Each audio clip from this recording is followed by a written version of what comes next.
Hello,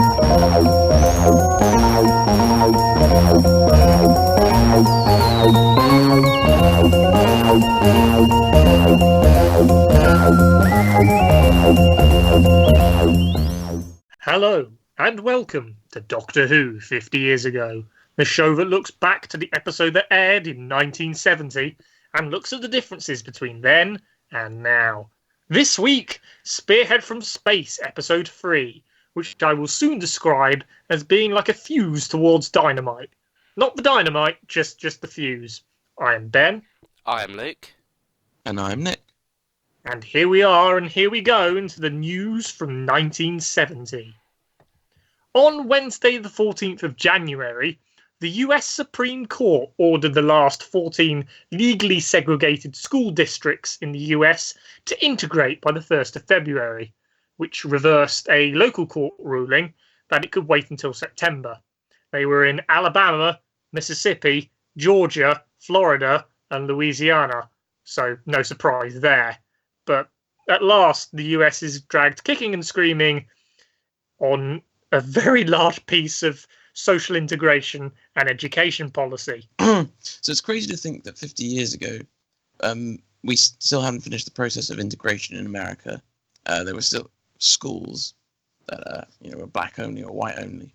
And so it really drives home why Doctor Who was using alien races at the time to as a way to say racism is bad. It's a way to teach children without being too on the nose. And that was very relevant then, and it's still relevant now, but hopefully a little less so than it was back then. Yeah, as we will see throughout the 70s and indeed throughout now, there is just this slow but steady trickle of social rights, whether it be for different races or indeed for different genders. Also on that day, having been named by a defected Czechoslovak intelligence officer the year before, Will Owen, the MP for Morpeth, was arrested on charges of espionage, or communicating information useful to the enemy, and ordered held in jail without bond by the commander of Scotland Yard, as you do. He was the chairman of a travel agency in Mayfair which specialised in tourism in East Germany. In an episode where a general gets taken over by an alien power, this is going to be one of the purest connections to real events mirroring Doctor Who. It's unreal. And if we're to believe certain stories in The Sun, certain senior MPs now are also related to the Czechoslovak intelligence community, or former intelligence community. I stress he was found not guilty, even though everybody else in the entire world said he was guilty as charged. And finally, on Friday the 16th of January, some guy named Muammar Gaddafi made himself the Prime Minister of Libya. Yeah, and then this continues what we saw earlier in this serial, as it's been airing, that formerly Western-friendly countries have been turning have been turning away from the West. So Libya, up to this point, the King of Libya was actually a huge friend to America and was a massive ally with them. America had air bases in Libya, and generally speaking, I think his family had been educated in Britain. So Libya was a firmly pro-Western country, probably one of the most pro-Western Muslim countries at that point. And then they have this coup that brings in Gaddafi, and it's showing how formerly Western allied countries are turning away from the West from within. It's inside influences in these countries are pulling away. So it's following that theme of the spooky behind the scenes things going on with infiltration of authority figures. Such is the influence of Western powers 50 years ago and now. That is indeed the point of the podcast and the point of the news. That was the news. And now we shall get into Spearhead from Space, Episode 3, aired the 17th of January 1970. This episode advances the plot, with the Doctor and co investigating some strange goings-on in the plastics factory and around it, and the aliens dash about trying to advance their own plans. It's seemingly neck and neck until the cliffhanger, but otherwise, I've been strangely underwhelmed by this story. Evidently, it all comes to a head with memorable stuff in episode 4, because this, to me, has been a very slow burner. Surely you've seen this episode a few times before. Does it seem different to you now than it did those previous times? Now that I'm looking at it very much in depth, I think it is. I don't know why. Extreme spoilers, I've already watched episode 4, and it's immediately picked up for me because of episode 4. So... Because I used to not like this story too much, because I figured it was messing around, slow burning, not doing much, and then a farmer comes along who's the main threat rather than the actual nesting. Except it isn't, but go on. Oh yeah, no. I always remember when we talked about this episode in the past, and you always said you hated this one because of the farmer. Yes. Who disappears in this episode, I might point out. Yes. But the farmer always felt to me like spinning the story out, because without him, the Autons would have just got the thing, and then we would have had them shooting things quite a lot of the story. We would have got Terror of the Autons, basically. But now that I'm looking at it through more of the Cold War kind of lens, rather than why can't they shoot stuff more, then I'm starting to enjoy it a bit more, and kind of enjoy the slow burn tension of it all. So instead of Spearhead from space, it's Farmer from Essex. That was my problem, but I'm kind of liking it. Okay. No, I agree with you, Luke. I've liked it's really tapping into the paranoia that existed at the time of infiltration of industry and powerful authority figures by the enemy. This is basically a proving run based off the successful trial run of the invasion a season before. Let's have a look at this proving run a little bit more in depth. The Unemployed Man is chased out of the factory by an Auton, which is run by the creepy man in the suit, who is showing General Scobie around and out of the factory.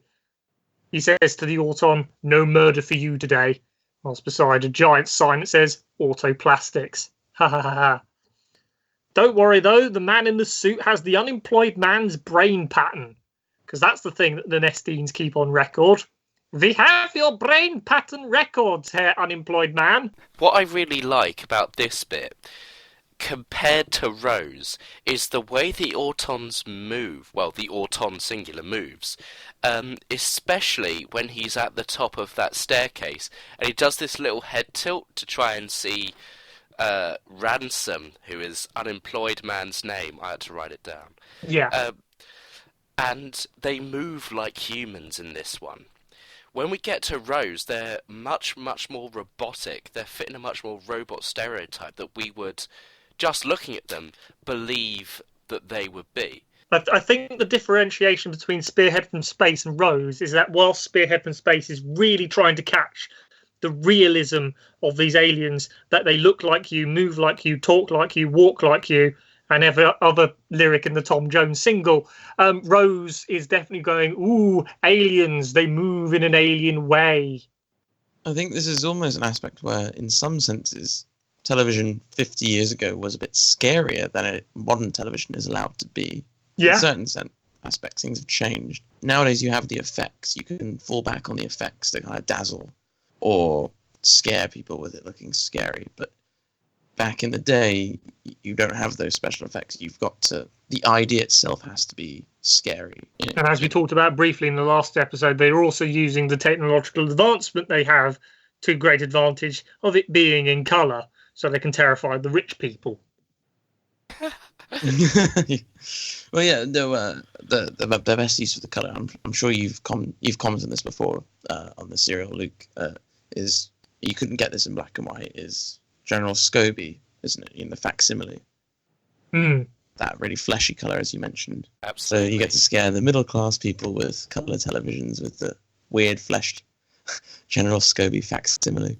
Do you think there was bullying in the playground the next day, where the posh bully punches the poor kid and says, "Hey, I was more scared at Doctor Who last night than you were." That's a very interesting concept, but I think education was just as equally class segregated in Britain as it was racially segregated in the US at that time. So probably not. But thank you for that dream, and indeed for the title of the episode. Meanwhile, the poacher and his wife discuss dead soldiers, whilst alive soldiers talk to a shocked unemployed man who babbles about the Autons and the plastics factory. The Doctor and Liz continue to try and analyse the plastic and fail with their Earth equipment, and the Doctor persuades Liz to steal the TARDIS key from the Brigadier so he can get the equipment, but naturally the errant Doctor tries to escape and fails. The Time Lords have wiped his memory and parked his TARDIS. The Brigadier is very distrusting of the Doctor, having fully expected him to try and escape, whilst Liz, and therefore the audience, chastises the Doctor for trying to escape the plot. What I really liked about the opening of this scene is that the Doctor was doing actual sciencey stuff, and it looks really, really boring. It looks like they were repeating the same experiment over and over and over again, and then kept failing, and then had to keep doing it, like actual science is. And I like that they're trying to establish that with this Doctor, and in the next serial, the cliffhanger is, the Doctor is doing some really boring science for ages. Will he manage to do the really boring science in time? And further this, showing as it's real science, he mentions about having a lateral molecular rectifier, and Liz just laughs at that technobabble. This is kind of go, oh, we're going to try and at least make a technobabble a bit more realistic, or at least... Yeah, having spouted her own realist technobabble about spectrographs and lasers. Yeah, so, I mean, we're still having technobabble, but at least it's going to be a bit more grounded than lateral molecular rectifier, A heady mix of sci-fi and realism there. The poacher is persuaded, in inverted commas, to reveal the location of the meteorite, his meteorite, the swarm leader of the Nesthenes, by the unit troops. The brig, having listened to the unemployed man's ramblings, investigates the meteorite the poacher's found and hidden away, but the poacher's wife finds the meteorite, and the Auton fights the poacher's wife. Alien close-ups and action ensues, double barrels right to the face. At least she attempts to be a useful character whilst unloading a shotgun into the Auton. I underlined here, real shotgun. This is a real weapon that the character wields, and so we know that in real life, a double-barrel shotgun causes quite a lot of damage close range. So, and we see it has no effect. So, this is quite a gut punch. Like, oh my goodness, these are impervious to anything that we know of in real life. Is this the scene where this happens? It feels very real. Feels very grounded. And also, this is an old woman freaking out as opposed to trained soldiers. Yeah, you feel her fear, you can see it.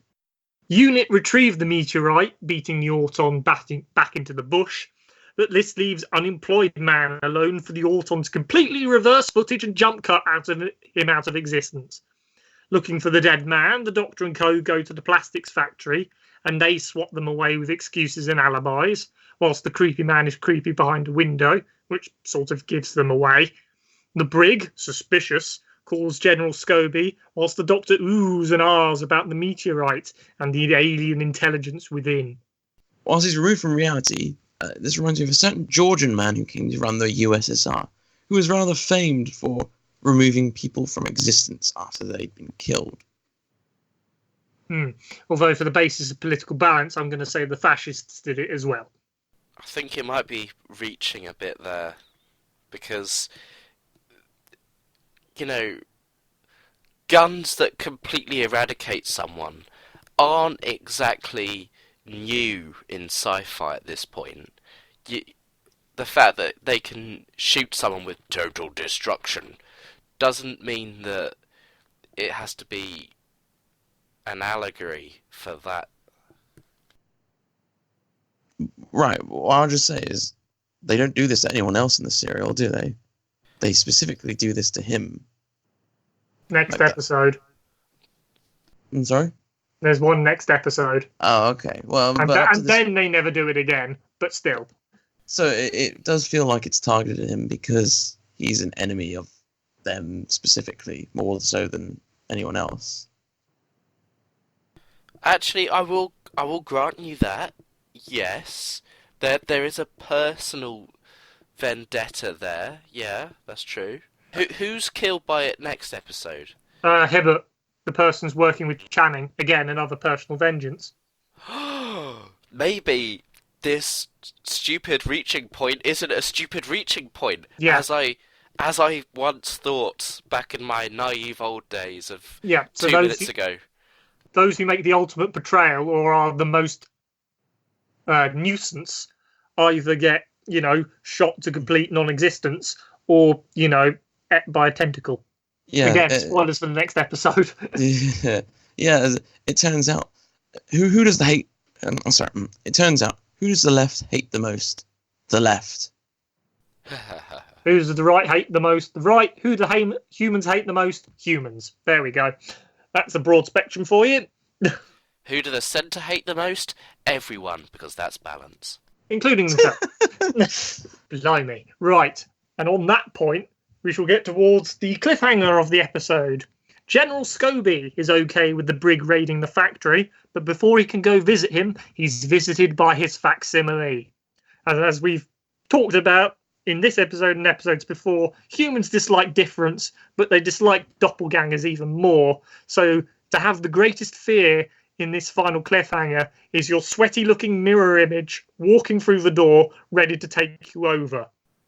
This point on doppelgangers relates to the ego and the id, although specifically the ego. As I've talked about, humans dislike difference and dislike doppelgangers, and indeed this point can also be reflected in a mirror. Haha, reflected. So a human can look back at each other and either be enamoured or disgusted. They can be enamoured because they believe what they see is their perfected image, or they can be disgusted because what they see doesn't represent what they feel internally.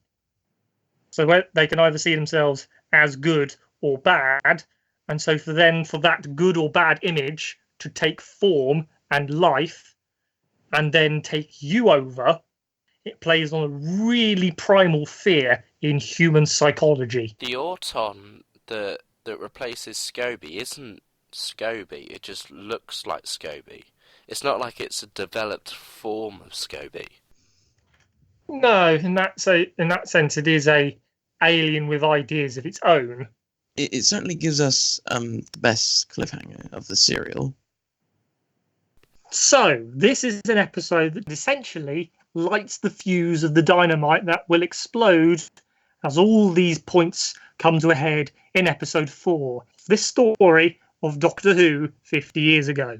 Thank you very much for watching. You can find us on Blogspot, which redirects to iTunes. Leave positive comments there, it helps. You can also find us on Facebook and YouTube, where you can like, comment and subscribe, and Google+, if that's still a thing. We shall be back next week with the final episode of Spearhead from Space. Until then, I have been Ben. I have been Luke. I've been Nick. Watch out for your doppelgangers. Thank you, and goodbye.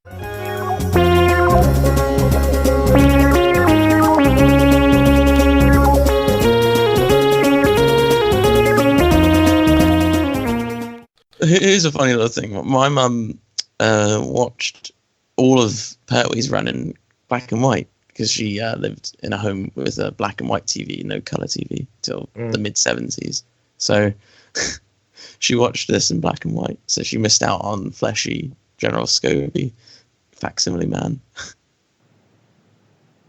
Any actual point to that? Nicer though it was to listen to it, but... No, did you show her Fleshy Scobie? What a question! Can we move on? I just wanted to ask that question. I don't really care what the answer is, but did you? Did I what? Did you show her Fleshy Scobie? No. Okay, that would have been an interesting case study.